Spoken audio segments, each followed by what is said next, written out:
Today we are going to discuss one of the important issues which is in news right now, and this is the most important I should say article that we cannot miss, or the most important issue that we should definitely cover, because अभी next year जितने भी competitive exams होंगे वहां कहीं ना कहीं आप expect कर सकें इससे कोई ना कोई क्वेश्चन रिलेटेड पूछा जा सकता है, ठीक है।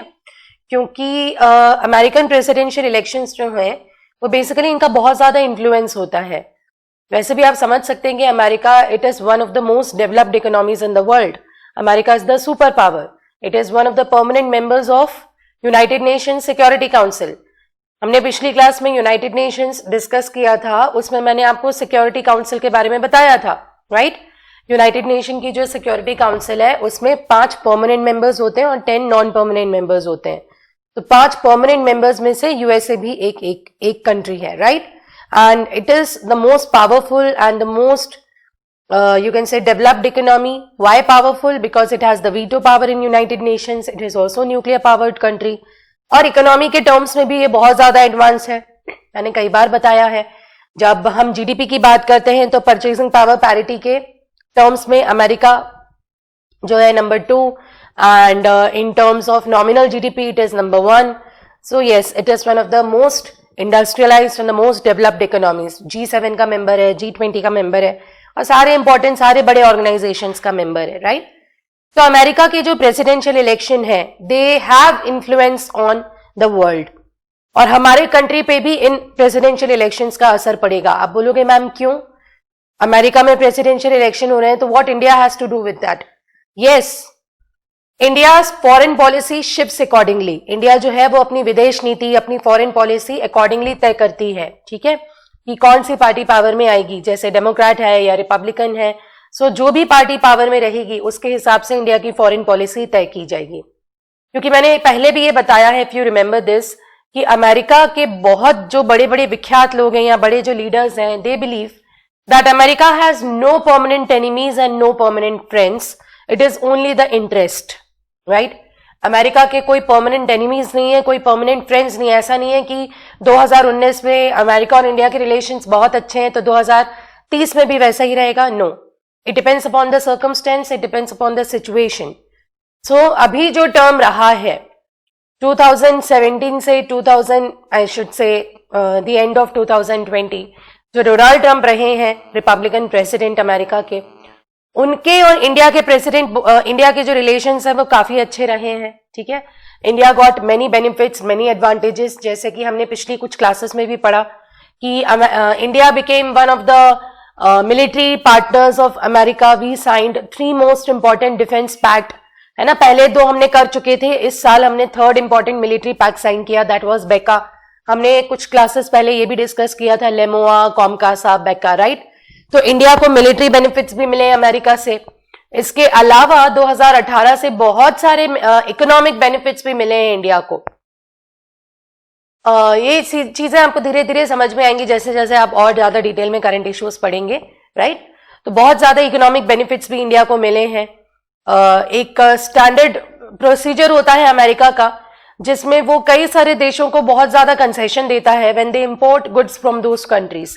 सो इंडिया को भी बहुत सारा बेनिफिट दिया हुआ है अमेरिका ने कि इंडिया से बहुत सारा सामान जो है वो अमेरिका एक्सपोर्ट किया जाता है and very less duty is charged. So ठीक है, ये सारी चीजें हैं। तो you can say in terms of economy, in terms of defence, in terms of trade, lot many benefits were given to India. So now as you must have read by now कि क्या हुआ है, Donald Trump का जो term था वो एक ही term तक सीमित रह गया। He was not able to continue for the second term as America's president, and now a new democratic president would be now the future president of America. That is by within next 2 months he will be sworn in as the new president of America. Joe Biden, आप लोगों ने सब पढ़ा हुआ है। तो जब हम बोलते हैं कि यूनाइटेड स्टेट्स की कांग्रेस, तो ये मैंने पहले भी बताया हुआ है कि हमारे कंट्री के कॉन्टेक्स्ट में जब हम बात करते हैं, so we use a word that is called as a parliament, ठीक है। एंड वेन एवर आई से द वर्ड पार्लियामेंट, आप लोग बोलोगे ma'am parliament consist of 3 things, Lok Sabha, Rajya Sabha and what, president of India.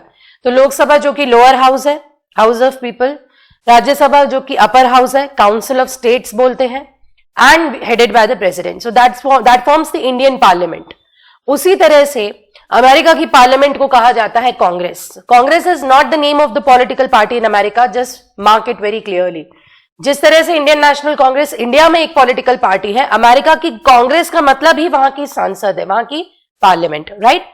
So US Congress is a bicameral legislature. I hope अब आपको ये word clear समझ में आएगा. बायकैमरल लेजिस्लेचर मतलब यूएस कांग्रेस में 2 हाउसेस होते हैं. It also has 2 houses like we have in our country, right, of the federal government of United States, and it consists of 2 chambers.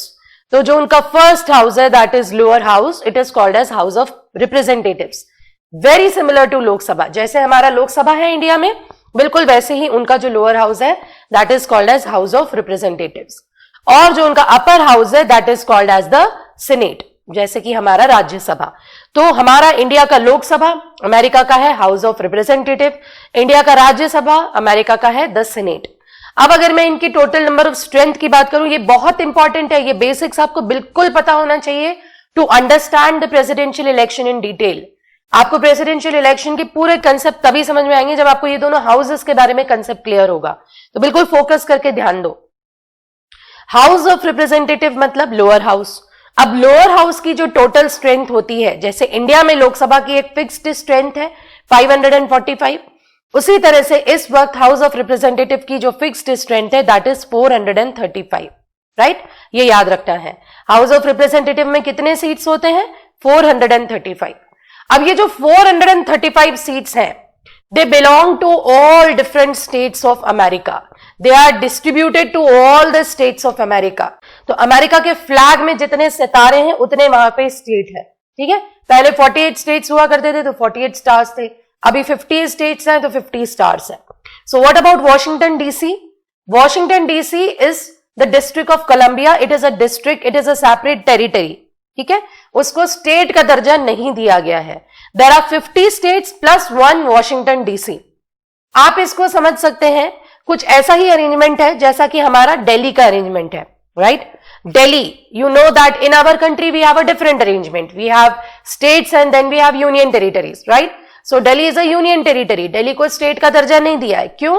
क्योंकि हमारे देश की गवर्नमेंट दिल्ली से ऑपरेट करती है. So it would not like to give Delhi a statehood, क्योंकि दिल्ली का खुद का लेजिस्लेचर है, वहां खुद की 70 मेंबर्स की लेजिस्लेचर है. हम सब पढ़ेंगे यूनियन टेरिटरीज के बारे में आगे. दिल्ली को भी हम आगे डिटेल में पढ़ेंगे. फिलहाल आप इतना समझो कि जिस तरह से दिल्ली का स्टेटस है कि Delhi has its own legislature, then Delhi elects its own chief minister and Delhi का एक लेफ्टिनेंट गवर्नर होता है. और इसके अलावा सेंट्रल गवर्नमेंट ऑपरेट करती है दिल्ली से. हमारा पूरा पार्लियामेंट दिल्ली में है, हमारा प्राइम मिनिस्टर्स ऑफिस दिल्ली में है, राष्ट्रपति भवन दिल्ली में है, राइट, प्रेसिडेंट्स हाउस. सो उसी तरह से यहाँ पे कुछ वॉशिंगटन डीसी का स्टेटस है. सो वॉशिंगटन डीसी के लिए अलग से मेयर का अपॉइंटमेंट होता है, मेयर का इलेक्शन होता है, बेसिकली अलग से बॉडी होती है. बट देन यूएस की जो गवर्नमेंट है, फेडरल गवर्नमेंट या central government of United States, it operates from Washington DC. So whenever we say कि कितने स्टेट्स हैं, तो we say there are 50 states in USA and plus 1 Washington DC, district of Columbia. एक अलग district है जिसका administration अलग चलता है, ठीक है. स्टेटहुड नहीं मिला है. तो ये जो लोअर हाउस के जितनी सीट्स हैं 435 seats, they are all equally distributed, not equally, they are all distributed among the states.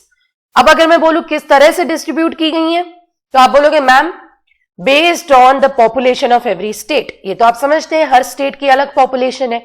So depending upon the population of the state, the seats are distributed in their lower house. The seats are divided in the house of representatives. कौन सा state है America का जिसकी population सबसे ज्यादा है? Can anyone tell me which state in America has the highest population among all the 50 states? California. Yes, California के पास सबसे ज्यादा पॉपुलेशन है, ठीक है. सो कैलिफोर्निया के पास सबसे ज्यादा पॉपुलेशन है. उसके बाद आता है Texas, the second highest in population. इसी वजह से नंबर ऑफ सीट्स, ठीक है, will be more in California, ठीक है. The number of seats in the House of Representatives will be more in California. मतलब इस House of Representative में यूएसए के 50 स्टेट्स का रिप्रेजेंटेशन है. और जिस स्टेट की जैसी population, in the proportion of the population, the seats are allotted in house of representatives. Clear है? सबको समझ में आया? सो कैलिफोर्निया की पॉपुलेशन बहुत ज्यादा है, डिपेंडिंग ऑन दैट कैलिफोर्निया से 53 सीट्स अलॉटेड है हाउस ऑफ रिप्रेजेंटेटिव्स में, ठीक है। तो जिस स्टेट की जितनी पॉपुलेशन उतनी ही सीट वो हाउस ऑफ रिप्रेजेंटेटिव में ऑक्यूपाई करता है। लोअर हाउस के बारे में मैंने आपको बताया, टोटल नंबर ऑफ सीट्स है 435, ये याद रखना है। Now come on to the second house which is the upper house और we called as the Senate. अब सीनेट का क्या है? सीनेट में टोटल नंबर ऑफ सीट होती है 100। कितनी होती है? 100। सीनेट की टोटल फिक्स्ड सीट है, दैट इज 100। तो यूएसए के 50 स्टेट्स में सीनेट में किस तरह से रिप्रेजेंटेशन होता है? It is very simple. Here it is not divided as per the population. Every state irrespective of the population of that state has 2 seats in the senate, ठीक है। So 50 into 2 will be 100। So I hope अब आपको clear होगा। House of representative में जो 435 seats हैं वो divide की गई हैं इन 50 स्टेट्स के बीच में, depending upon the population of every state. कई तो ऐसे भी स्टेट्स हैं जहां पे केवल एक ही सीट अलॉटेड है, ठीक है। जैसे Maine, there is a small state in USA, Maine, slightly towards the north east if you see in the USA, यहां पे केवल एक ही सीट अलॉटेड है हाउस ऑफ रिप्रेजेंटेटिव में, ठीक है। So depending upon the population of every state the seats are allotted in the lower house. लेकिन सीनेट में क्या होता है, अपर हाउस में क्या होता है? Every state irrespective of the population, चाहे वो कैलिफोर्निया है चाहे वो माइना है, every state will have 2 seats in the upper house. सबको ये कंसेप्ट समझ में आ गया कि पॉपुलेशन के हिसाब से लोअर हाउस में सीट्स होती हैं, लेकिन हर स्टेट की 2 ही सीट फिक्स्ड है सीनेट में। So all 50 states have only 2 seats in senate या अपर हाउस में। तो total number of seats in the upper house is 100। तो जब मैं इन दोनों हाउसेस का total number of seat combine करती हूं, so what number I get? I get 535। समझ में आया ये सबको? Everybody understood? What is the total strength of Congress? If somebody asks you what is the total strength of Congress, it would be 535. That is 435 seats in the lower house and 100 seats in the upper house. Upper house की जो 100 seats है, USA के 50 states के पास, हर state के पास 2 ही seat होती है senate में। It does not depend upon the population. लेकिन लोअर हाउस में कितनी सीट्स रहेंगी? Depends upon the population of the state. So everybody understood this concept? फिर एक और कंसेप्ट है, फिर वो मैं आगे बताऊंगी। सबको इतना समझ में आया कि 435 प्लस 100 ये होता है 535। That is the total number of seat in the American Congress. अब मैंने आपको थोड़ी देर पहले बताया था अबाउट वॉशिंगटन डीसी, ठीक है। वॉशिंगटन डीसी के बारे में बताया था कि ये एक ऐसा डिस्ट्रिक्ट है जिसको अलग से स्टेटस है, अलग से स्पेशल प्रिविलेजेस है। क्यों? क्योंकि अमेरिकन प्रेसिडेंट यहीं से ऑपरेट करता है।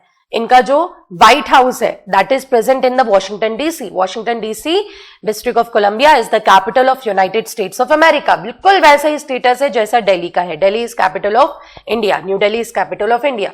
उसी तरह से Washington DC is capital of United States of America. American president operates from Washington DC, ठीक है। अच्छा, यहां पे कुछ लोगों को एक और कंफ्यूजन होता है। So to clear the confusion let me take you to the map. ये जो आप मैप देख रहे हैं यहां पे यूएसए में 2 वॉशिंगटन है। एक वॉशिंगटन जो इस तरफ है ये एक स्टेट है, याद रखना। और जिस वॉशिंगटन डीसी की मैं बात कर रही हूं वो इस तरफ है, ये रहा छोटा सा वॉशिंगटन डीसी पर्पल कलर का, if you can demarcate. So Washington नाम से 2 प्लेसेस हैं। एक जिसको स्टेट का दर्जा मिला हुआ है वॉशिंगटन, ये एक स्टेट है, ठीक है। और ये रहा वॉशिंगटन डीसी, यहां पर इनका मेयर होता है, पूरी काउंसिल होती है मेयर की, और यहीं पर होता है आपका व्हाइट हाउस जहां से प्रेसिडेंट ऑपरेट करता है। So do not be confuse between Washington DC and Washington, ये 2 अलग अलग जगह हैं। ये कंफ्यूजन भी कई बार बच्चों को रहता है, तो इसको ध्यान रखना है, ठीक है। अब हम बात करते हैं कि मैं और क्या बताने वाली थी वॉशिंगटन डीसी के बारे में। तो जब मैं बोलती हूं कि किसी भी प्रेसिडेंट को, जब, क्योंकि we are talking about the presidential election, right, so किसी भी प्रेसिडेंट को जीतने के लिए इस टोटल नंबर ऑफ सीट्स के कितने सीट चाहिए। तो जब हम प्रेसिडेंशियल इलेक्शन की बात करते हैं ना, तो यहां पर वॉशिंगटन को भी लेकर सवाल खड़े हुए। लोगों ने कहा कि आपने सारे स्टेट्स को हाउस ऑफ रिप्रेजेंटेटिव और सीनेट में रिप्रेजेंटेशन दिया है, व्हाट अबाउट वॉशिंगटन डीसी? क्या प्रेसिडेंशियल और वाइस प्रेसिडेंशियल इलेक्शन में वॉशिंगटन डीसी का कोई रोल नहीं रहेगा? रहेगा। इसको थोड़ी देर के लिए साइड में रख लेना कि वॉशिंगटन डीसी का प्रेसिडेंट और वाइस प्रेसिडेंशियल इलेक्शन के लिए कैसा रोल रहता है। इतना सबको आई होप क्लियर में आ गया है, ठीक है। The Congress meets in United States Capitol in Washington DC. Both senators and representatives are chosen through direct election. Through vacancies in Senate may be filled by a governors, though the governor vacancies in the Senate may be filled by a governor's appointment. कई बार ऐसा होता है कि senate में कोई seat खाली रह गई है, या किसी की डेथ हो गई है, या रिजाइन हो गया है, या हटा दिया गया है, तो कई बार एक पोस्ट के लिए दोबारा से इलेक्शन नहीं होते, गवर्नर उस पर्टिकुलर स्टेट के लिए उस सीट को अपॉइंट कर सकते हैं, ठीक है। तो ये आपको फैक्ट जो यहाँ पे याद रखने का है वो ये है कि हाउस ऑफ रिप्रेजेंटेटिव में कितनी सीट्स हैं, सेनेट में कितनी सीट्स हैं, और टोटल यूएस कांग्रेस में कितनी सीट्स हैं। और वॉशिंगटन डीसी का मैंने स्पेशल स्टेटस है ये भी आपको बता दिया, इसको थोड़ी देर के लिए ध्यान में रखना, ठीक है। अब समझ में आया सबको? चलो अब हम बात करते हैं अमेरिका के प्रेसिडेंशियल इलेक्शन के बारे में। ये जो अमेरिका के प्रेसिडेंट होते हैं, he is elected for the term of 4 years। जिस तरह से इंडिया के प्रेसिडेंट इलेक्ट होते हैं for the term of 5 years, not just the president, even our government, our prime minister is elected for the term of 5 years। America के president का एक term होता है 4 साल का, और इस पे भी रेस्ट्रिक्शन लगा है कि एक बंदा कितनी बार अमेरिकन प्रेसिडेंशियल इलेक्शन में कॉन्टेस्ट कर सकता है। So the limit is for 2 terms only. क्या इंडिया में ऐसा कोई रेस्ट्रिक्शन है? क्या इंडिया में ऐसा कोई लिमिट है कि इंडिया का प्रेसिडेंट केवल 2 बार ही कॉन्टेस्ट कर सकता है? इंडिया के president can contest for n number of times. अभी जब हम प्रेसिडेंट पढ़ेंगे आपको आगे डिटेल में समझ में आएगा, ठीक है। Indian president can contest in the presidential election for n number of times. लेकिन अमेरिका में ऐसा नहीं होता कि एक ही बंदा बार बार प्रेसिडेंट बन सके, ठीक है। तो उनके कॉन्स्टिट्यूशन में रेस्ट्रिक्शन प्लेस किया गया है, and the term limit was established in 22nd amendment to United States constitution. 1789 से जब से ये अमेरिका का कॉन्स्टिट्यूशन, जब से उनका संविधान लागू हुआ है, तब से लेकर आज तक, इट इज 2020, इस अमेरिकन कॉन्स्टिट्यूशन को केवल 27 टाइम्स ही अमेंड किया गया है। याद रखना, अमेरिका का कॉन्स्टिट्यूशन जो है, it has been amended only 27 times since the date of enforcement. And if I talk about India, India का कॉन्स्टिट्यूशन जो 1950 में एनफोर्स हुआ था, सो 70 सालों में ही इंडिया का कॉन्स्टिट्यूशन कितनी बार अमेंड किया जा चुका है? किसको पता है?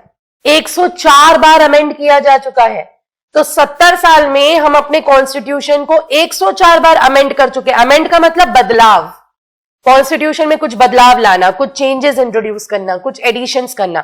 सो 104 टाइम्स, इतने कम वक्त में हमने 104 बार अपने संशोधन कर चुके हैं। लेकिन अमेरिका का कॉन्स्टिट्यूशन इतना रिजिड है, it is not at all flexible, it is rigid, that in last 200 years, almost 200 years, it has been amended only and only 27 times। ठीक है, तो जो 22nd नंबर का जो अमेंडमेंट था, उसमें ये टर्म लिमिट फिक्स कर दिया गया था कि एक बंदा अमेरिका के जो प्रेसिडेंशियल इलेक्शन है, he can contest only for 2 terms, whereas 1 term is for 4 years। So all together एक बंदा कितने साल रह सकता है अमेरिका का प्रेसिडेंट? केवल और केवल 8 सालों तक। दिस इज फिक्स्ड, ठीक है। So only for 8 years 1 person can serve as the president of America. पहले ये लिमिट नहीं थी, इवेंचुअली ये लिमिट चेंज इंट्रोड्यूस किया गया है बाय 22nd अमेंडमेंट एक्ट, ठीक है। अच्छा, अब ये जो यूएसए प्रेसिडेंशियल इलेक्शंस हुए हैं 2020 के, this occurred on 3rd of November। So there is a logic behind this कि why specifically 3rd of November, and these elections were 59th quadrennial US presidential election. Quadrennial का मतलब होता है हर 4 साल में होने वाले। जैसा कि मैंने बताया कि अमेरिका के प्रेसिडेंट का जो टर्म है, it is only for 4 years, right. So हर 4 साल में प्रेसिडेंट के इलेक्शंस होते हैं, और एक बंदा केवल 2 टर्म के लिए ही कॉन्टेस्ट कर सकता है। तो डोनाल्ड ट्रंप, जिन्होंने 2016 के इलेक्शन में कॉन्टेस्ट किया था, वो जीते थे, उनका एक टर्म शुरू हुआ। अब दोबारा उन्होंने नए टर्म के लिए 2020 के इलेक्शन में कॉन्टेस्ट किया। सो रिजल्ट्स अभी हम आगे डिस्कस करेंगे इसके बारे में, ठीक है। Now voters will select the presidential electors। ये बहुत ही ज्यादा confusion है। The voters will select the presidential electors who in turn will vote for the new president and vice president through electoral college। यहीं पे आके पूरा झोल है।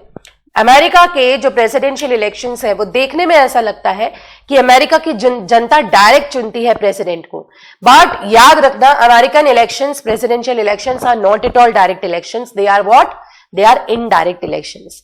American president is not directly elected by the people of America, but he is indirectly elected. कैसे? लोग delegates को चुनते हैं, लोग रिप्रेजेंटेटिव्स को चुनते हैं, और वो चुने गए रिप्रेजेंटेटिव्स, अलग अलग स्टेट के चुने गए रिप्रेजेंटेटिव्स जाके अपने पसंद के प्रेसिडेंट और वाइस प्रेसिडेंट को चुनते हैं. यही है पूरा यहां पे झोल, जो समझ में नहीं आता और बच्चे इसमें कंफ्यूज हो जाते हैं कि मैम कैसे होता है प्रेसिडेंशियल इलेक्शन. तो अब बिल्कुल ध्यान से समझना कि लोग जो चुनते हैं रिप्रेजेंटेटिव को, basically they are electing the representatives for electoral college. और आपको ये शब्द का मतलब मैं बता दूं कि what do you mean by electoral college. Electoral college का मतलब है एक ऐसी body, a body of people, that body will have the task to elect the president and vice president of America.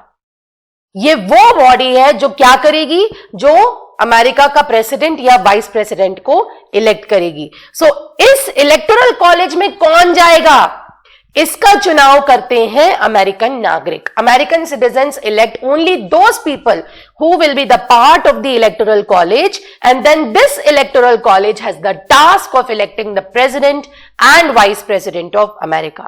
Basically लोग चुनते हैं रिप्रेजेंटेटिव्स को, उन रिप्रेजेंटेटिव्स को कहा जाता है डेलीगेट्स. वो डेलीगेट्स बनाते हैं electoral college, and then this electoral college is responsible for electing the president of America. अभी मैं पूरा आपको समझाती हूं, ठीक है.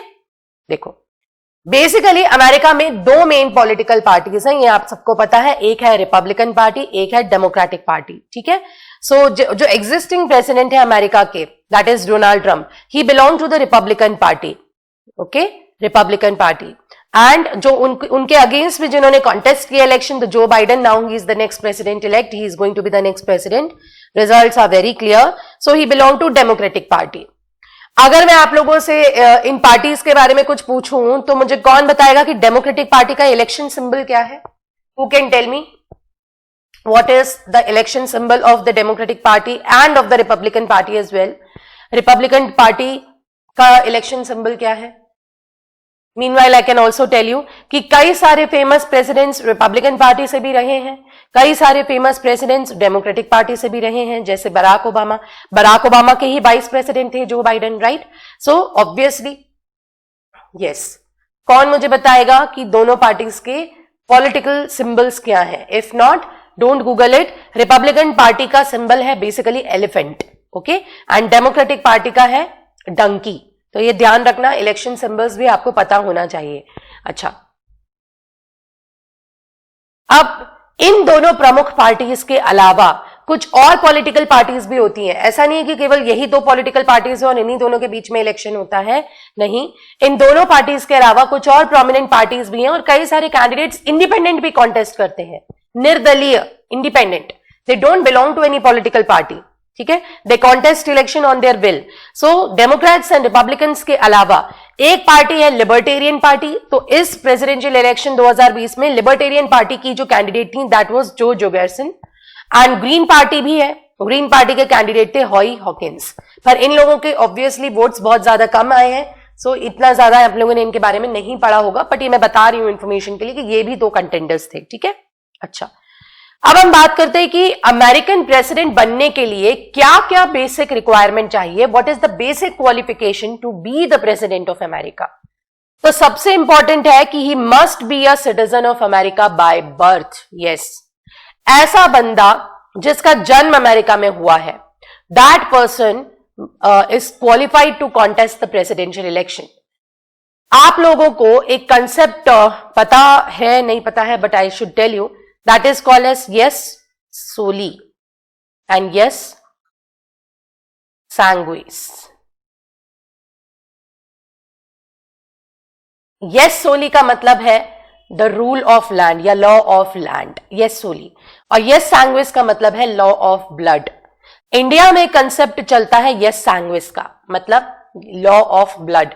मतलब यदि कोई ऐसा बंदा है जो ब्लड रिलेशंस में इंडिया से जुड़ा हुआ है या कोई किसी इंडियन का ब्लड रिलेटिव है, ब्लड रिलेटिव आप समझ सकते हैं, right, it can not be spouse, it can be only parents और किड्स, राइट। तो यदि कोई किसी का ब्लड रिलेशन में है तो उस तरह से इंडिया की सिटीजनशिप दी जाती है इंडिया में। यस सोली का मतलब है anyone who is born in America और उसके बाद वो कहीं भी चला गया तो that person is eligible to get the America citizenship. तो यस सोली का मतलब होता है लॉ ऑफ लैंड। तो याद रखना, ऐसा बंदा जिसका जन्म अमेरिका में हुआ है by birth, he has to be the American citizen. So ऐसा ही बंदा अमेरिकन इलेक्शंस में कॉन्टेस्ट कर सकता है। Yes, okay. नाउ दूसरा कंडीशन है the person must have completed 35 years of age. ये तो इंडिया के प्रेसिडेंट की भी रिक्वायरमेंट है कि मिनिमम 35 इयर्स की एज उसने कंप्लीट करी हो, ठीक है। And third most important qualification is the person must be resident in USA for at least 14 years.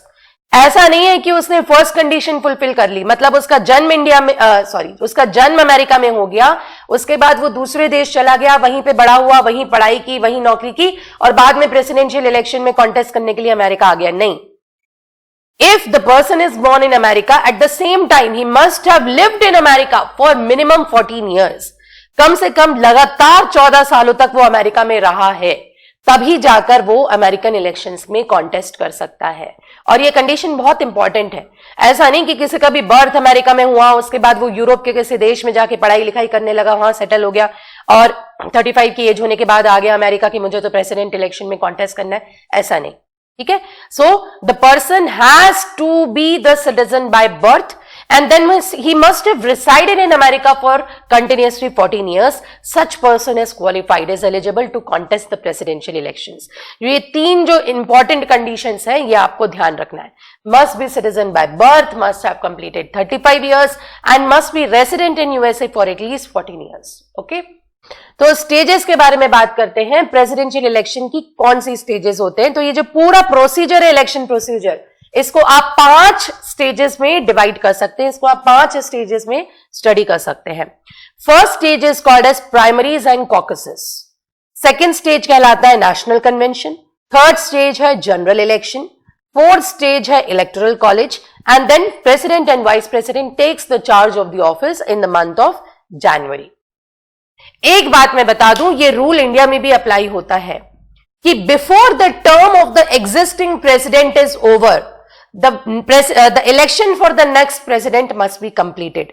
इससे पहले कि एग्जिस्टिंग प्रेसिडेंट जो इस वक्त प्रेसिडेंट है उनका टर्म खत्म हो, इसके पहले ही नए प्रेसिडेंट का चुनाव हो जाना चाहिए। This is the rule and that is applicable in India as well. Okay, so before the term of the existing president is completed, the elections for the new president must be completed. और ये बात ध्यान रखना कि president और vice president ये हमेशा एक ही पार्टी को बिलोंग करेंगे। ये मैं आगे आपको समझाती हूं। ऐसा नहीं होगा कभी कि प्रेसिडेंट एक पार्टी का होगा और वाइस प्रेसिडेंट दूसरे पार्टी का होगा, ऐसा नहीं हो सकता, ठीक है। ये भी इनके संविधान में, अमेरिका के कॉन्स्टिट्यूशन में मेंशन किया गया है। ओके, चलो अब हम फर्स्ट स्टेज को डिस्कस करते हैं, what are primaries and what are caucuses. I am sure सबने इसको पढ़ के कंफ्यूज हुए होंगे, तो इसको हम बात करते हैं, what is primary and what is caucuses. तो अमेरिका में मैंने कहा कि डेमोक्रेट्स एंड रिपब्लिकन्स ये 2 प्रोमिनेंट पॉलिटिकल पार्टीज हैं और 50 स्टेट्स हैं। तो बेसिकली स्टेट लेवल पर होता है प्राइमरीज। स्टेट गवर्नमेंट कंडक्ट करवाती है primaries because the state has to ensure that we are equally contributing in the presidential election or we are responsibly electing the delegates for the presidential election. तो state government conduct करवाती है primaries को, ये state का मुद्दा है। और जब पॉलिटिकल पार्टी खुद अपने इंटरनल तरीके से डेलीगेट्स का इलेक्शन करवाती है, इसको कहते हैं कॉकस। तो caucus is singular and caucuses is plural. याद रखना, यहां पर डेलीगेट्स के इलेक्शन की बात हो रही है, रिप्रेजेंटेटिव्स के इलेक्शन की बात हो रही है, ठीक है। सो जब स्टेट गवर्नमेंट इन डेलीगेट्स का इलेक्शन अपने लेवल पर करवाती है, इसको कहते हैं प्राइमरीज। और जब पॉलिटिकल पार्टी कई स्टेट्स में स्टेट्स नहीं करवाती हैं, तो वहां पॉलिटिकल पार्टीज खुद इन डेलीगेट्स का इलेक्शंस कंडक्ट करती हैं, इसको कहते हैं कॉकसेस। ये बेसिक डिफरेंस है, ठीक है। अब देखो, इसको मैं समझाती हूं डेलीगेट क्या होता है। पीपल ऑफ अमेरिका जनता जो है अमेरिका की, जो एलिजिबल वोटर्स है अमेरिका के, all the registered voters, right, they have to elect the representatives, they have to elect the delegates. अपने अपने क्षेत्रों में, अपने अपने स्टेट्स में इन जनता को, इन लोगों को, आम नागरिकों को, who are the registered voters, who are the eligible voters, they have to elect the delegates. These delegates from all 50 states in America, अलग अलग स्टेट से डेलीगेट्स चुने जाएंगे. So these elected delegates from all states of America, they form what? They form the electoral college. Electoral college is a body of people who are responsible for electing the president of America and vice president of America as well. तो याद रखना, जो जनता है वो अपने अपने राज्यों में अपने रिप्रेजेंटेटिव्स को चुनती है, जिन्हें डेलीगेट्स कहा जाता है. ये जो डेलीगेट्स हैं जो चुनकर आते हैं, ये किसके मेंबर होते हैं? ये होते हैं मेंबर इलेक्टोरल कॉलेज के. और this electoral college is then responsible for electing the president and the vice president of America. आप चाहें तो आप अपनी नोटबुक में ये फ्लो चार्ट इस तरह से बना सकते हैं कि people of America they elect the delegates, delegates are the members of electoral college and then this electoral college is responsible for electing the president and the vice president of America. Clear है? तो ये concept आपको ध्यान में रखना है. अब जब इन इलेक्शंस को स्टेट गवर्नमेंट अपने लेवल पे कंडक्ट करवाती है, so that process is called as a primaries. मतलब delegates are elected in the state. And जब कोई पॉलिटिकल पार्टी, चाहे वो डेमोक्रेटिक पॉलिटिकल पार्टी, वो अपने इंटरनल तरीके से पार्टी के अंदर डेलीगेट्स का इलेक्शन करा रही है क्योंकि स्टेट नहीं करवा रही वहां पे, या रिपब्लिकन्स अपने डेलीगेट्स का इलेक्शन करा रही है, इसे कहा जाता है कॉकसेस. इतना समझ में आया सबको? डेलीगेट और कॉकसेस का बेसिक मतलब क्या है, ये समझ में आया? तो अब मैं बताती हूं, there are many aspirants in the same party. देखो कैसे होते हैं प्राइमरीज एंड कॉकसेस. मान लीजिए मैंने एग्जाम्पल लिया कैलिफोर्निया का. आप ही ने मुझे बताया कि कैलिफोर्निया एक ऐसा राज्य है अमेरिका का जिसकी पॉपुलेशन सबसे ज्यादा है. It is the state having the highest population. ठीक है. अब कैलिफोर्निया में हाउस ऑफ रिप्रेजेंटेटिव्स में जो सीट अलॉट की गई है, बिकॉज पॉपुलेशन के हिसाब से सीट अलॉट होती है, रिमेंबर, हाउस ऑफ रिप्रेजेंटेटिव में कैलिफोर्निया की तरफ से है 53 सीट्स. ठीक है. सो कैलिफोर्निया की पॉपुलेशन सबसे ज्यादा है, तो उनके लोअर हाउस में, मतलब I am talking about the American Congress, house of representatives में कैलिफोर्निया की तरफ से हैं 53 सीट, 53 सीट्स. प्लस मैंने बताया था कि सीनेट में हर स्टेट की 2 ही सीट है, तो 2 सीट्स आर फ्रॉम सीनेट. ठीक है. तो total number of seats in California for electoral college is 55. तो कैलिफोर्निया राज्य में, कैलिफोर्निया स्टेट में इलेक्टोरल कॉलेज कितनी सीट पर, या डेलीगेट्स जो हैं वो कितनी सीट पे इलेक्ट होंगे? These delegates will be elected for 55 seats. तो हर एक स्टेट की पॉपुलेशन अलग है, हर एक स्टेट का हाउस ऑफ रिप्रेजेंटेटिव में जो नंबर ऑफ सीट्स अलॉटेड है वो अलग है. So every state would have the representation according to the population. ये मैंने आपको कैलिफोर्निया के बारे में बताया कि इनकी लोअर हाउस में 53 सीट है, सीनेट में 2, तो टोटल नंबर ऑफ सीट हो गई 55. तो कैलिफोर्निया से कितने डेलीगेट सिलेक्ट होंगे? 55. इसका मतलब इलेक्टोरल कॉलेज में कैलिफोर्निया की कितनी सीट्स हैं? 55 सीट्स हैं. उसी तरह से I can give you example of Texas. Texas भी एक बहुत बड़ा राज्य है, ये भी पॉपुलेशन में बहुत बड़ा है. टेक्सास में 36 सीट्स जो है वो हाउस ऑफ रिप्रेजेंटेटिव्स की हैं और प्लस 2 सीट्स जो हैं वो सीनेट की हैं. तो टोटल कितनी हो गई? 38. इसका मतलब इलेक्टोरल कॉलेज में टेक्सास की तरफ से कितनी सीट्स? 38. मैंने आपको एग्जांपल दिया था माइने स्टेट का, राइट? रिमेंबर, माइने एक जो बहुत ही छोटा सा एक राज्य है अमेरिका का, माइने. यहां पे केवल एक ही सीट है हाउस ऑफ रिप्रेजेंटेटिव में, और मैंने कहा सीनेट में तो इक्वल होंगी, मतलब 2 हैं. तो टोटल कितनी हो गई? 3. इसका मतलब इलेक्टोरल कॉलेज की कितनी सीट्स मायने में है? केवल 3. सो every state depending on the population has the number of seats fixed for the electoral college. So now you have to tell me, House of Representatives की थी 435 सीट्स, Senate की थी टोटल 100 सीट्स, कितनी हो गई? 535. Remember? और अगर आपको याद है, मैंने कहा था वॉशिंगटन डीसी को 1 मिनट के लिए साइड में रख लेना। वॉशिंगटन डीसी का स्टेटस बिल्कुल न्यू दिल्ली जैसा है, दिल्ली जैसा है। वॉशिंगटन डीसी से ही प्रेसिडेंट ऑपरेट करते हैं। तो लोगों ने सवाल उठाया कि फिर वॉशिंगटन डीसी का रिप्रेजेंटेशन नहीं होना चाहिए क्या प्रेसिडेंशियल इलेक्शन में? तो तय किया गया कि वॉशिंगटन डीसी से उतनी ही सीट्स अलॉट की जाएंगी इलेक्टोरल कॉलेज को जितना किसी स्टेट के लिए मिनिमम पॉसिबल है। तो minimum possible for a state is 3, क्योंकि सीनेट में तो हर स्टेट में 2 है और हाउस ऑफ रिप्रेजेंटेटिव में 1 हो सकती है। इसलिए वॉशिंगटन डीसी से 3 सीट्स दी गई हैं इलेक्टोरल कॉलेज को।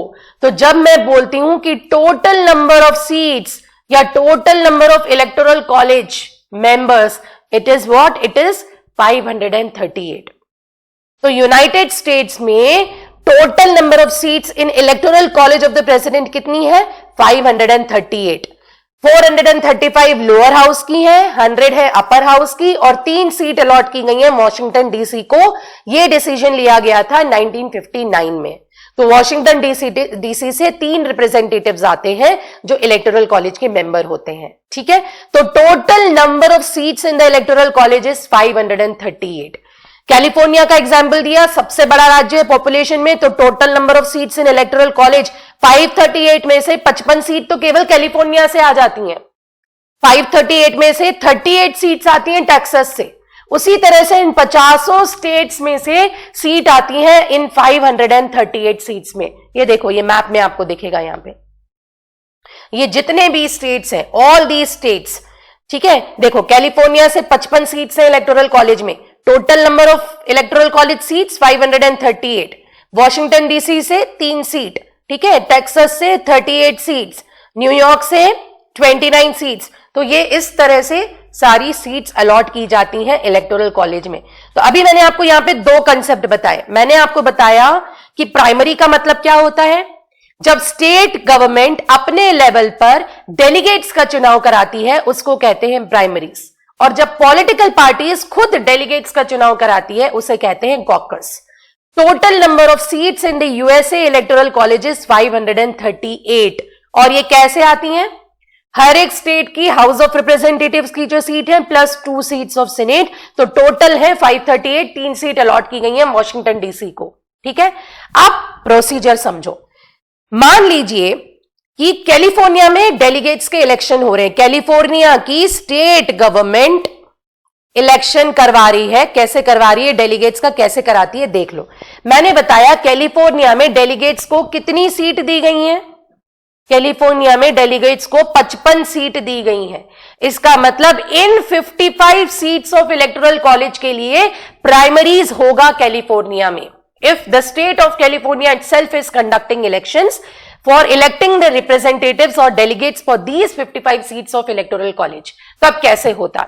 अब ये जो 55 सीट्स हैं, ये कैलिफोर्निया के अलग अलग टेरिटरीज, अलग अलग डिस्ट्रिक्ट्स को बिलोंग करती हैं। कैलिफोर्निया बहुत बड़ा स्टेट है, तो इनकी जो अलग अलग डिस्ट्रिक्ट्स हैं, अलग अलग जो टेरिटरीज हैं, इसको कहा जाता है टेरिटोरियल कॉन्स्टिट्यूएंसीज। जैसे इंडिया में लोकसभा के इलेक्शंस के लिए टेरिटोरियल कॉन्स्टिट्यूएंसीज फिक्स की जाती है ना, आपने सुना होगा वार्ड नंबर ये, वार्ड नंबर 2। उसी तरह से यहां इलेक्शंस के लिए टेरिटोरियल कॉन्स्टिट्यूएंसीज डिवाइड की जाती हैं। तो पूरे कैलिफोर्निया राज्य में 55 अलग अलग जगहों पर सीट्स अलॉटेड है, जहां के लोग उन सीट के लिए इलेक्शंस में मतलब वोट डालेंगे। तो अब क्या होगा इन 55 सीटों में? देखो, मान लीजिए किसी एक डिस्ट्रिक्ट ए के लिए, एक एग्जांपल ले लिया मैंने, कैलिफोर्निया के एक डिस्ट्रिक्ट ए है, वहां पर 1 सीट है। ठीक है, तो अब इस सीट के लिए कौन कौन कॉन्टेस्ट करेगा? तो ये कैसे डिसाइड होता है? तो बेसिकली मान लीजिए जो डिस्ट्रिक्ट ए है, वहां के जो भी लोकल कम्युनिटी के लोग हैं, ठीक है, वो बैठेंगे। लोकल कम्युनिटी के लोग बैठते हैं, वार्तालाप करते हैं, दे डिस्कस अ लॉट। कई बार लोकल लोगों के बीच में, बिकॉज जैसे मान लीजिए एक ही सीट है, अब एक सीट से एक कंटेंडर यहां पे डेमोक्रेटिक पार्टी का होगा, एक कंटेंडर यहां पे रिपब्लिकन पार्टी का होगा, है ना। लेकिन ऐसे बहुत सारे लोग हो सकते हैं, those who want to contest election on behalf of Democratic Party, right. और ऐसे बहुत सारे उम्मीदवार हो सकते हैं जो रिपब्लिकन पार्टी के बिहाफ पर इस पर्टिकुलर सीट के लिए इलेक्शन लड़ना चाहते हैं, समझ में आ रहा है कि एक डिस्ट्रिक्ट की मान लो एक ही सीट है और यहां डेमोक्रेटिक पार्टी के थ्रू बहुत सारे लोग इलेक्शन लड़ना चाहते हैं, तो कैसे डिसाइड होगा? तो वहां पर जो लोकल पार्टी मेंबर्स होंगे या जो आम लोग होंगे उनके बीच में चुनाव होता है, ठीक है। तो बेसिकली दे डिसाइड। अब वो कैसे डिसाइड करते हैं? या तो एक सीक्रेट बॉक्स होता है, सीक्रेट वोट डाल के, जिसको कहते हैं सीक्रेट बैलेट, एक बॉक्स में वोट डाल के डिसाइड कर लेते कि हम चाहते हैं कि ये वाला उम्मीदवार आए, ठीक है। या फिर सिंपल पूछते हैं कि हाथ खड़ा कीजिए, जो जो चाहते हैं कि ये कंटेंडर आए तो हाथ खड़ा कीजिए, तो हैंड रेज करवाते हैं। सो ये प्रोसेस अलग अलग स्टेट में अलग अलग तरीके से किया जाता है। कहीं पे सीक्रेट बैलेट वाला तरीका अपनाया जाता है, कहीं पे हाथ खड़ा करके नॉमिनेशन ले लिया जाता है कि all those who want this particular candidate to contest election on behalf of this particular party. तो ऐसे करके 55 सीटों के लिए उम्मीदवार डिसाइड किए जाते हैं, इसी को कहा जाता है प्राइमरीज, ठीक है। For all these 55 seats of electoral college the delegates are decided in all different territorial constituencies of a particular state. That is called as a primaries. Okay? कि मान लीजिए यहाँ पे 7 उम्मीदवार थे, 7 में से फाइनली एक को शॉर्टलिस्ट किया गया कि डिस्ट्रिक्ट ए के लिए डेमोक्रेटिक पार्टी से मिस्टर एक्स जाएंगे। फाइनली रिपब्लिकन्स के 10 उम्मीदवार थे, 10 उम्मीदवारों में से एक को शॉर्टलिस्ट किया गया कि कैलिफोर्निया के डिस्ट्रिक्ट ए के लिए रिपब्लिकन पार्टी की तरफ से मिस्टर जेड जाएंगे। तो एक मिस्टर एक्स आ गए डेमोक्रेटिक की तरफ से, एक मिस्टर जेड आ गए रिपब्लिकन की तरफ से। अब इन दोनों के बीच में इलेक्शन होगा इस पर्टिकुलर सीट के लिए। समझ में आया? तो ऐसे करके हर एक सीट के जितने नंबर ऑफ सीट्स अलॉटेड है उनके इलेक्टोरल कॉलेज में, उतनी नंबर ऑफ सीट्स का पहले उम्मीदवारों का, डेलीगेट्स का चुनाव होता है।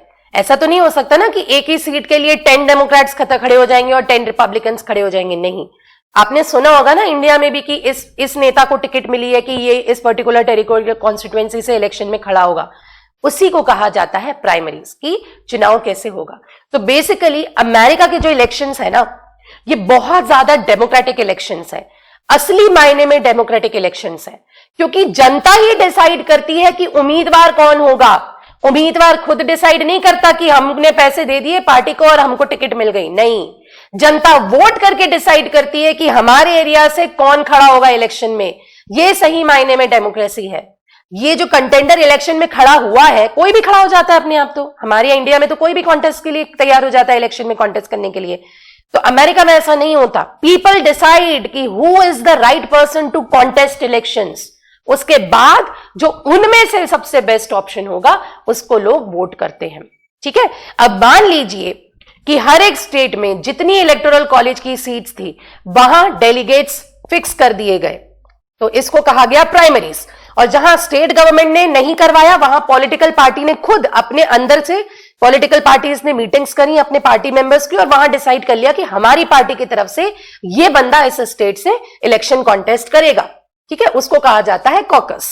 समझ में आया? तो अब ये जितने भी मेंबर्स हैं इनका इलेक्शन होगा, मतलब हर एक पर्टिकुलर टेरिटोरियल कॉन्स्टिट्यूएंसी के लिए अलग अलग पॉलिटिकल पार्टीज के उम्मीदवार जो है वो इलेक्शंस करेंगे।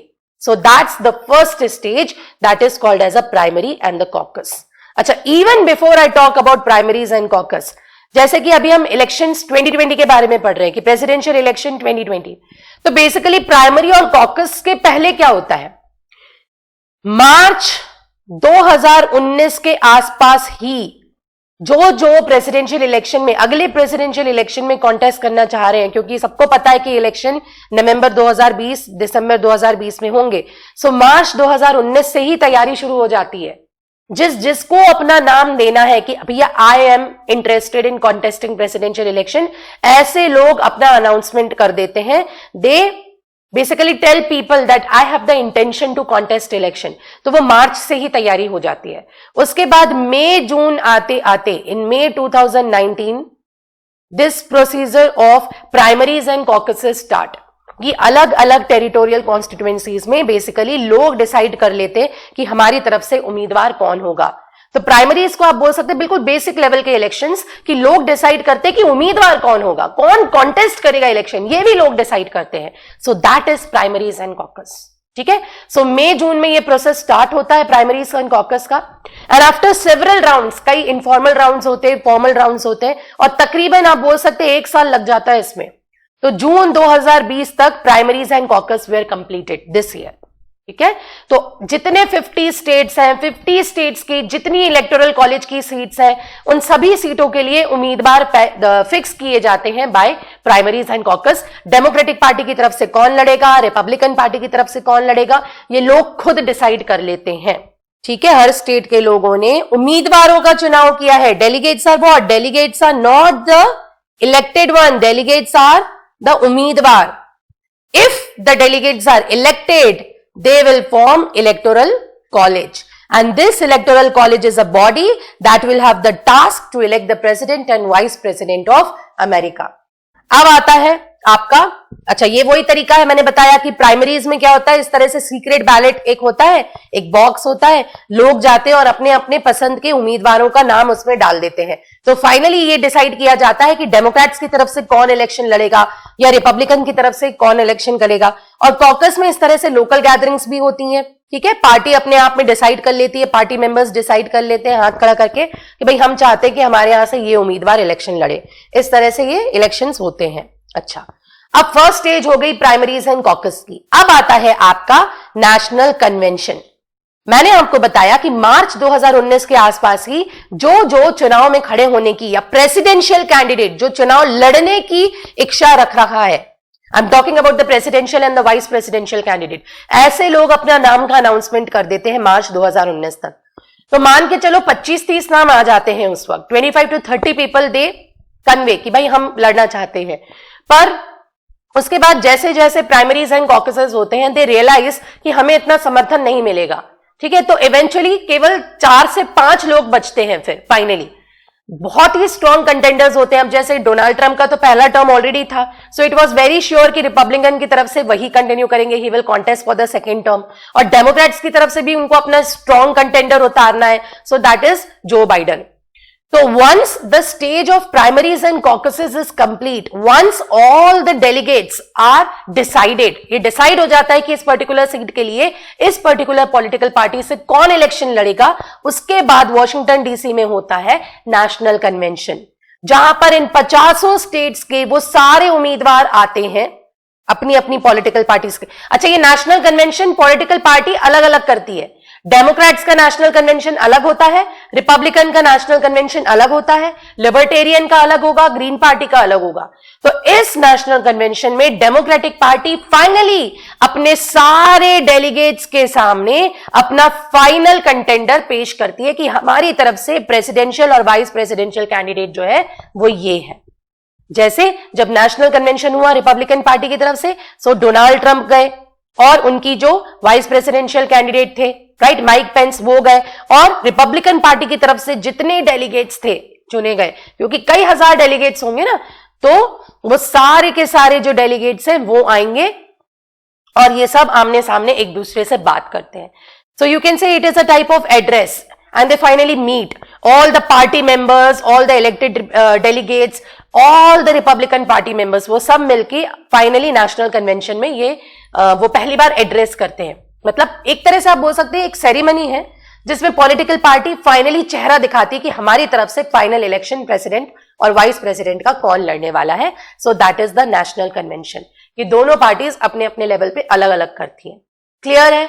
सेकेंड स्टेज क्लियर हुआ कि after primaries and caucuses once the delegates are finalized कि किस पॉलिटिकल पार्टी से कौन उम्मीदवार है, once it is finalized, Washington DC में पॉलिटिकल पार्टी ग्रैंड लेवल पर अपना अपना नेशनल कन्वेंशन करती है, जहां पे प्रेसिडेंशियल और वाइस प्रेसिडेंशियल कैंडिडेट्स फाइनली नाम रिवील होते हैं और वो इन सारे डेलीगेट्स को और पार्टी मेंबर्स को एड्रेस करते हैं, बातचीत करते हैं कि अब हम कैंपेनिंग करेंगे। Is it all clear to everyone? Okay, अब हम आते हैं थर्ड स्टेज पे। ये मैंने आपको बता दिया। अच्छा, ये जो नेशनल कन्वेंशन होता है, यहां मैंने बताया कि जैसे डेमोक्रेटिक पार्टी की जो कैंडिडेट थे जो बाइडन, तो ये अपने वाइस प्रेसिडेंशियल कैंडिडेट के साथ आएंगे, क्योंकि मैंने कहा कि president will also campaign for vice president, क्योंकि प्रेसिडेंट और वाइस प्रेसिडेंट अलग अलग पॉलिटिकल पार्टीज के नहीं हो सकते, राइट। तो ये जो इलेक्टोरल वोट, जो इलेक्टोरल कॉलेज जब वोट करता है, जब ये डेलीगेट्स वोट करते हैं ना, they vote for the president and vice president. Let's say California के 55 इलेक्टोरल सीट्स जो है, यदि वो प्रेसिडेंट के पास गए, that means they went to the same vice president, same party vice president. ये रूल है, प्रेसिडेंट और वाइस प्रेसिडेंट एक ही पॉलिटिकल पार्टी से होगा, ये अलग अलग पॉलिटिकल पार्टी से नहीं होंगे, क्योंकि वाइस प्रेसिडेंट की पोजीशन भी बहुत स्ट्रांग होती है. It is not like India's vice president. India में वाइस प्रेसिडेंट तो राज्यसभा के चेयरमैन है, ये तो है. Officially vice president in America is the chairman of the senate, ये है ऑफिशियल ड्यूटी. पर जब हम ऑर्डर ऑफ प्रेसिडेंट्स की बात करते हैं ना, what is order of presidents? Order of presidents जो सूची होती है ना, लिस्ट, जिसमें प्रायोरिटी दी जाती है, सबसे ऊपर प्रेसिडेंट, फिर वाइस प्रेसिडेंट, फिर स्पीकर आएगा. तो इस तरह से जो ये सूची होती है ना, उसमें vice president is at number 2 after president. तो अमेरिका की कॉन्स्टिट्यूशन के हिसाब से यदि 4 साल का जो टर्म है प्रेसिडेंट का, यदि इस टर्म के बीच में प्रेसिडेंट को कुछ हो जाता है, यदि उनकी डेथ हो जाती है, यदि वो रेजिग्नेशन दे देते हैं या उनको इम्पीच कर दिया जाता है, तो ऐसे में vice president will become the president of America. He will not serve as a acting president. 4 साल के बीच में नए चुनाव नहीं होंगे. Vice president will replace the president of America. That's why vice president की पोजीशन भी इक्वली इंपॉर्टेंट है. If anything happens to president, health issues हो गया, whatever happens, if he is not in a position to continue the official duty, यदि वो वापस नहीं आ सकते हैं ऑफिस में, so in that case उनके वाइस प्रेसिडेंट जो है वो प्रेसिडेंट बन जाएंगे, लेकिन दोबारा से फ्रेश इलेक्शंस नहीं होंगे. फ्रेश इलेक्शंस कब होंगे? 4 साल बाद ही होंगे. ठीक है, क्वाड्रेनियल इलेक्शंस ही होते हैं. इंडिया में ऐसा नहीं होता. ये आप पढ़ेंगे जब आप पॉलिटी पढ़ेंगे. यदि इंडिया के प्रेसिडेंट को कुछ हो जाता है, क्योंकि इंडिया के प्रेसिडेंट का टर्म होता है 5 साल का, यदि 5 साल के टर्म के पहले इंडिया के प्रेसिडेंट को कुछ हो जाता है ना, तो vice president act as a acting president only. Vice president can take the charge of president of India only for 6 months. और 6 महीने के अंदर अंदर नए इलेक्शंस हो जाना चाहिए इंडिया में. हमारे यहां ऐसा है कि वाइस प्रेसिडेंट परमानेंटली प्रेसिडेंट नहीं बन सकते. If he has to contest in the presidential election, he has to resign from the post of the vice president. America में ऐसा नहीं है. So that's why you can understand why the post of vice president is equally important. तो इसी तरह से जब national convention इस बार हुआ 2020 का, तो रिपब्लिकन पार्टी की तरफ से जो बिडेन, डेमोक्रेटिक पार्टी की तरफ से जो बिडेन प्रेसिडेंट और कमाला हैरिस जो उनकी वाइस प्रेसिडेंशियल कैंडिडेट थी, और डोनाल्ड ट्रंप के वाइस प्रेसिडेंट माइक पेंस, तो इनको इंट्रोड्यूस किया जाता है. ये नेशनल कन्वेंशन हो गया, राइट. अब आता है date of general election. Primaries हो गए, कॉकसेस हो गए, डेलीगेट्स का चुनाव हो गया कि भैया कौन सा उम्मीदवार हमारी पार्टी की तरफ से लड़ेगा. ये फाइनली डेलीगेट्स का चुनाव कर लिया. उसके बाद नेशनल कन्वेंशन में सब इंट्रोड्यूस हो गए. अब थर्ड स्टेज आती है जनरल इलेक्शन. सो याद रखना, अमेरिका में इलेक्शंस कब होते हैं? अमेरिका में जनरल इलेक्शन होते हैं, उनका एक फिक्स डेट है, and that is Tuesday after first Monday. ठीक है, so right down, you have to remember this point. Elections always happen on Tuesday after first Monday of November, and that Tuesday is called as Super Tuesday. तो presidential या vice presidential elections, या मैं बोल सकती हूं कि उनकी house of representatives के इलेक्शन, सेनेट के elections, it happens in every super Tuesday. तो what is super Tuesday? It is the Tuesday after first Monday of November. यदि फर्स्ट ऑफ नवंबर को ही ट्यूसडे पड़ जाता, तो क्या उस ट्यूसडे को जनरल इलेक्शन होंगे? नहीं. इलेक्शंस कब होंगे? It should be the Tuesday after first Monday. यदि 1 ऑफ नवंबर को मंडे है, तो 2 ऑफ नवंबर को इलेक्शंस हो जाएंगे. ठीक है. अच्छा, मान लो अगर 1 नवंबर को ही ट्यूसडे है, तो उस दिन तो इलेक्शन नहीं होगा, तो पूरे 7 दिन के बाद तो आएगा ही. ठीक है. So as per the rule, general elections जो होते हैं, it always happens between 2 to 8 of November, क्योंकि 2 से 8 नवंबर तक सुपर ट्यूसडे आ जाता है. ठीक है. तो ये याद रखना, elections always occur on Tuesday after first Monday, and that is called as super Tuesday. तो इन सुपर ट्यूसडे को क्या होता है, अभी मैंने आपको बताया. सुपर ट्यूसडे को हर एक स्टेट में लोग जाएंगे, और जो उस स्टेट की टोटल नंबर ऑफ सीट्स हैं फॉर इलेक्टोरल कॉलेज, उन इलेक्टोरल कॉलेज की सीट्स के लिए वोट डालेंगे अपनी अपनी टेरिटोरियल कॉन्स्टिट्यूएंसी में. तो एक अमेरिकन वोटर जाएगा और अपनी टेरिटोरियल कॉन्स्टिट्यूएंसी में, मतलब उसकी कॉन्स्टिट्यूएंसी में जितने भी उम्मीदवार है, मान लीजिए वहां पे एक ही सीट है, तो उस एक सीट पर उसको वोट डालना है, तो अब उसको एक बैलेट पेपर मिलेगा, ठीक है। Every voter will get a ballot paper. अब उस बैलेट पेपर पे क्या लिखा होगा? उस बैलेट पेपर पे मान लीजिए पहला नाम लिखा है Donald Trump, party Republican party. तो डोनाल्ड ट्रंप रिपब्लिकन पार्टी के को रिप्रेजेंट करने वाला उस टेरिटोरियल कॉन्स्टिट्यूएंसी का कौन सा उम्मीदवार है, उसका नाम नीचे लिखा रहेगा। ऊपर लिखा रहेगा डोनाल्ड ट्रंप रिपब्लिकन पार्टी और नीचे उस उम्मीदवार का नाम, जो अगर जीत गया तो that delegate will vote for Donald Trump. समझ रहे हो? दूसरा नाम लिखा रहेगा मान लो जो बाइडेन का, तो जो बाइडेन डेमोक्रेटिक पार्टी, और उसके नीचे उस उम्मीदवार का नाम लिखा रहेगा कि यदि आपने इसको वोट किया और अगर ये जीत गया तो ये आगे चल के किसको वोट डालेगा? ये डालेगा जो बाइडेन को। सो ऐसे करके लोगों के सामने प्रेसिडेंशियल कैंडिडेट्स के नाम तो लिखे होते हैं कि डोनाल्ड ट्रंप है, कि जो बाइडेन है, कि ग्रीन पार्टी का, कि लिबर्टेरियन, पर उसके नीचे उस पर्टिकुलर टेरिटोरियल कॉन्स्टिट्यूएंसी के उस पार्टी के उम्मीदवार का नाम लिखा रहता है कि डेमोक्रेटिक पार्टी का यहां का उम्मीदवार कौन है, रिपब्लिकन पार्टी का यहां का उम्मीदवार कौन है। समझ में आया? सबको समझ में आया कि बैलेट कैसे डालता है? How does a voter cast vote? So voter is casting the vote by reading the name of the presidential candidate. If the person want, अगर उसको चाहिए कि डोनाल्ड ट्रंप को मुझे जिताना है, तो वो रिपब्लिकन पार्टी के उम्मीदवार के नाम के आगे वोट लगा देगा, ठप्पा लगा देगा। अगर उस वोटर को चाहिए कि मुझे जो बाइडेन को जिताना है, तो वो जो बाइडेन के नीचे जो उम्मीदवार का नाम है उसके आगे ठप्पा लगा देगा। Because this would ultimately mean कि ये जो डेलीगेट का मैं चुनाव कर रहा हूं, this delegate is a placed इलेक्टर।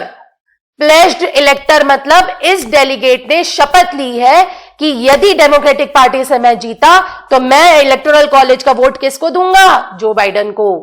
या अगर ये प्लेस्ड इलेक्टर रिपब्लिकन पार्टी का है तो ये प्लेस्ड इलेक्टर किसको वोट करेगा इलेक्टोरल कॉलेज के वोट में? ट्रंप को।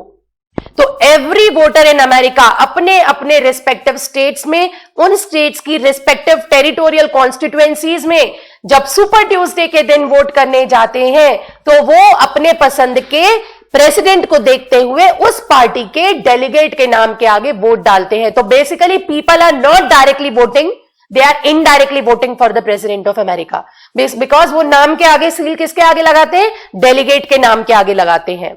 And this is called as general election. तो अभी मैंने आपको बताया था यहां पे कि जितने भी स्टेट्स हैं, इन सभी स्टेट्स की जो टोटल नंबर ऑफ सीट्स है इलेक्टोरल कॉलेज की, तो 3 नवंबर जो इस साल का सुपर ट्यूसडे था, दैट वाज ऑन 3 नवंबर। तो 3 नवंबर को लोगों ने अपने अपने स्टेट्स में जाकर उन सारे इलेक्टोरल कॉलेज की सीट्स के लिए डेलीगेट्स का चुनाव किया। So that was general election कि डेमोक्रेटिक पार्टी का कंटेंडर चाहिए कि रिपब्लिकन चाहिए, तो एक एक टेरिटोरियल कॉन्स्टिट्यूएंसी से डिसाइड हो गया। अब आगे कैसे डिसाइड होता है? मान लो मैं कैलिफोर्निया का ही एग्जांपल दे रही हूं कि वहां पर टोटल 55 सीटों के लिए वोट कास्ट किए गए, वोट दिए गए, ठीक है, सबने अपने पसंद के डेलीगेट्स के नाम के आगे मोहर लगा दी।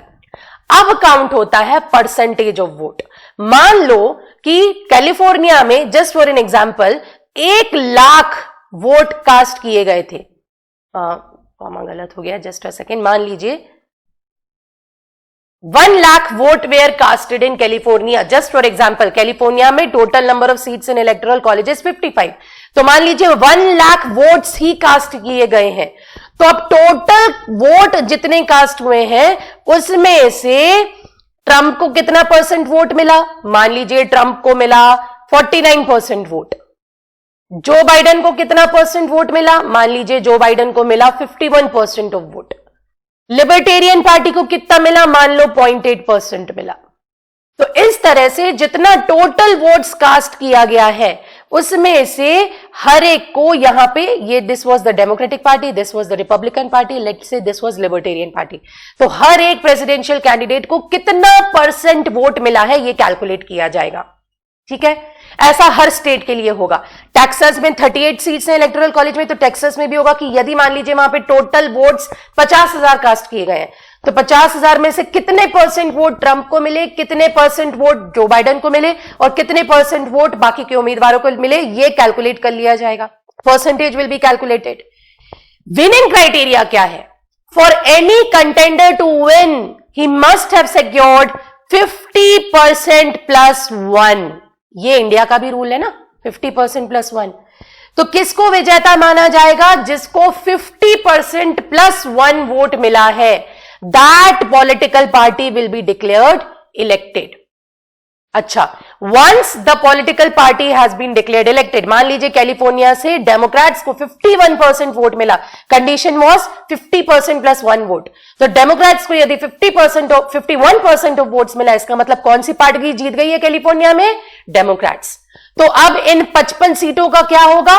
All 55 seats of electoral college will go in the account of Democrats. All 55 seats will go in the account of Joe Biden.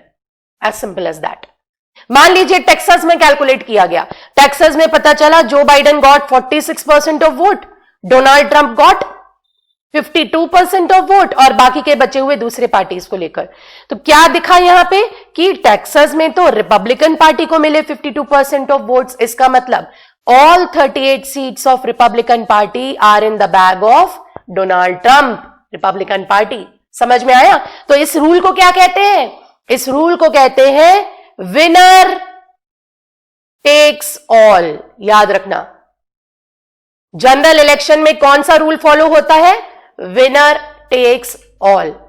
जिस भी स्टेट की जितनी सीट्स है इलेक्टोरल कॉलेज की, तो जब वहां पे वोटिंग होता है जनरल इलेक्शन के दिन, उस दिन कंसेप्ट कौन सा फॉलो होता है? Winner takes all. जिस भी पॉलिटिकल पार्टी को 50% प्लस 1 वोट मिल गया, उस स्टेट की सारी सीट्स इलेक्टोरल कॉलेज की उस प्रेसिडेंट के खाते में चली जाएंगी या उस पर्टिकुलर पॉलिटिकल पार्टी के खाते में चली जाएंगी। समझ गए? यदि न्यूयॉर्क में 29 सीट्स हैं और वहां पर डोनाल्ड ट्रंप को मिल गया 51% वोट और जो बाइडन को मिल गया 49% ही, तो किसको मिल गया पूरे सीट्स? डोनाल्ड ट्रंप को। मतलब all 29 seats will go in the hand of Republican party और डोनाल्ड ट्रंप। तो विनर टेक्स ऑल मतलब भले ही 49% सीट्स मिली थी जो बाइडन को, लेकिन 51% किसको मिला था? ट्रंप को। इसलिए पूरी की पूरी 29 सीट्स इलेक्टोरल कॉलेज किसके बैग में चली गई? Donald Trump. Winner takes all concept सबको क्लियर समझ में आया?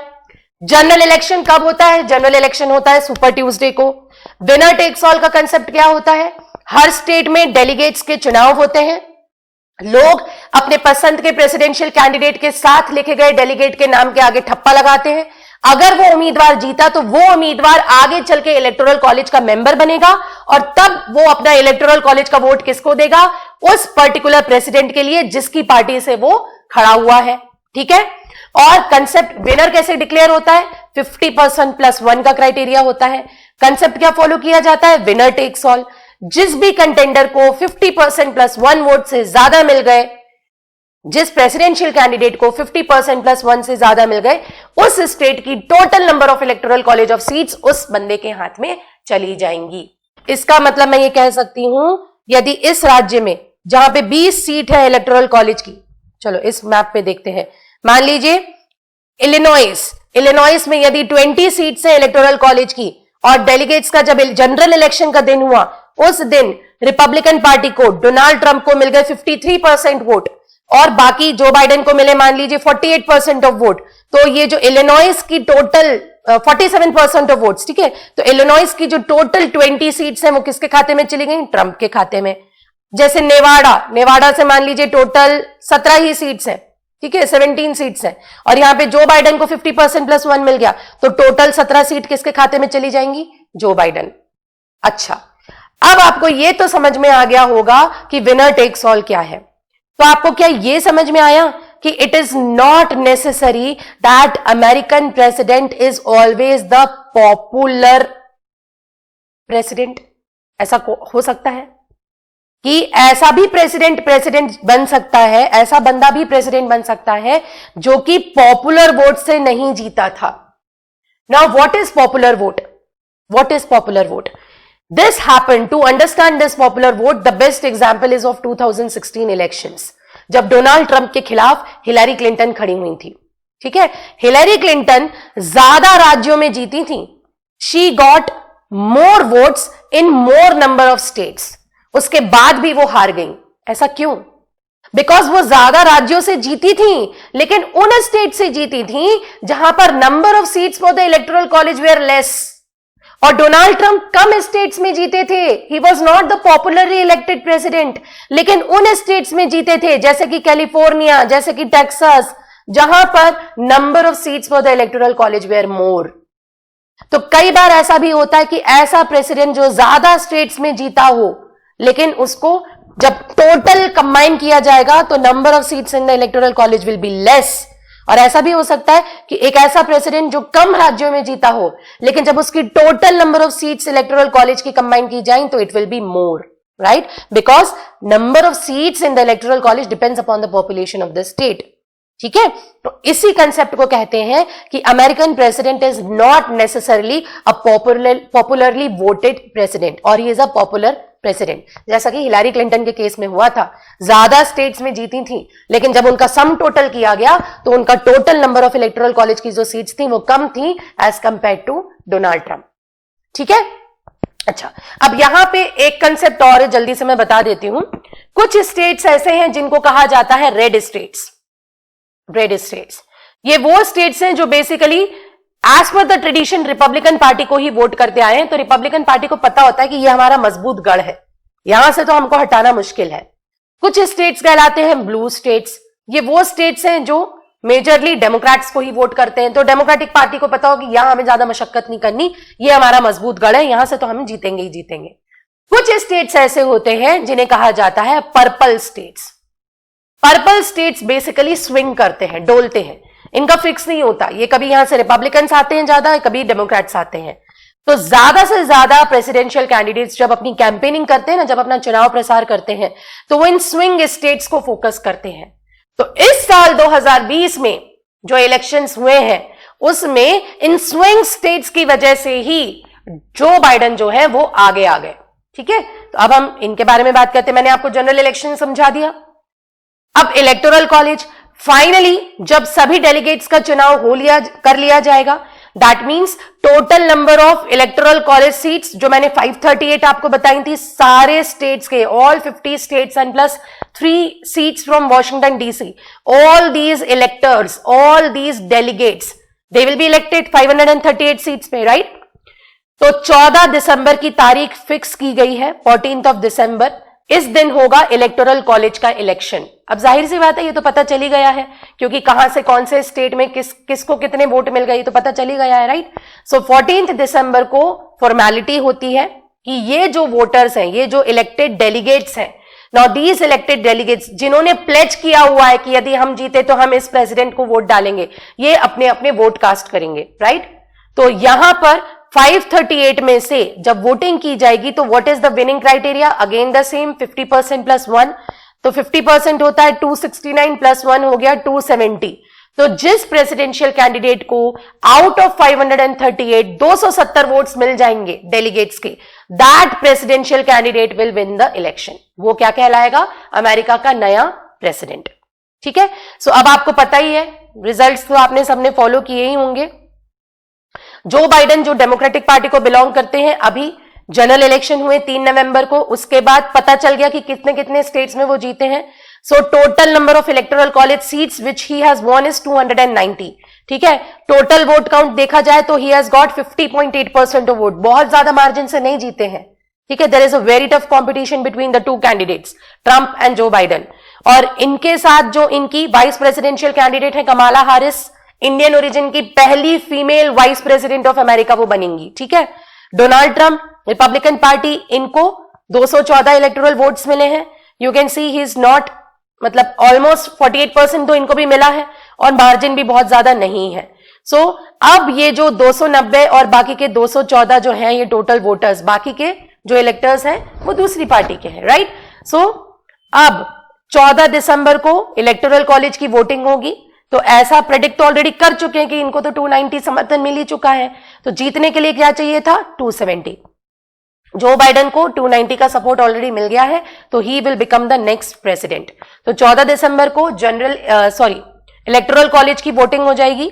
ठीक है, that is a 4th stage, electoral college vote. उसके बाद आती है 5th स्टेज, 6 जनवरी को ऑफिशियल अनाउंसमेंट कर दिया जाएगा कि कौन सी पार्टी जीती है, फाइनल रिजल्ट्स डिक्लेयर किए जाएंगे और उसके बाद 20 जनवरी को इनॉग्रेशन सेरेमनी होगी। इसका मतलब नए प्रेसिडेंट एंड वाइस प्रेसिडेंट इनकी शपथ ग्रहण होगी, इनॉग्रेशन होगा। पहले वाइस प्रेसिडेंट शपथ लेता है और उसके बाद ठीक 12 बजे नून को president of America he will take the oath.